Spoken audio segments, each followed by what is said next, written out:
অভ্যুত্থানের বর্ষপূর্তি উপলক্ষে সারা দেশে বিএনপির বিজয় র্যালি। অন্ধকার পেরিয়ে আলোর পথে যাত্রা আখ্যা দিলেন তারেক রহমান। ফ্যাসিবাদ, উগ্রবাদ, চরমপন্থা যাতে আলোর পথে অন্ধকারের রেখা টেনে দিতে না পারে, গণতান্ত্রিক আমি বাংলাদেশের প্রতিটি ভাই বোনকে আমি সদা সতর্ক থাকার আহ্বান জানাই।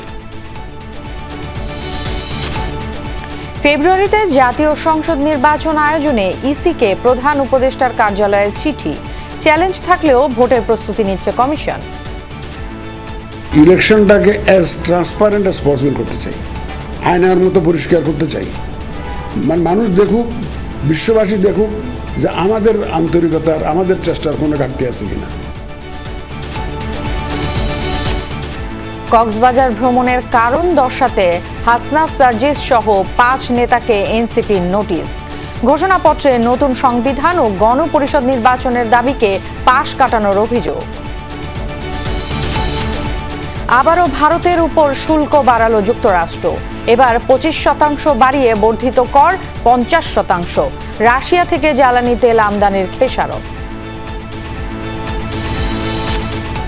নির্বাচনে দায়িত্ব পালন করবে আইন শৃঙ্খলা বাহিনীর 8 লাখ সদস্য। লটারির ভিত্তিতে হবে এসপি ওসির বদলি। চাহিদা অনুযায়ী বাজেট দেবে সরকার।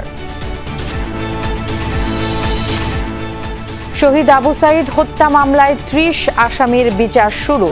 বেরবির সাবেক ভিসি সহ 24 জনের বিরুদ্ধে গ্রেফতারি পরোয়ানা জারি।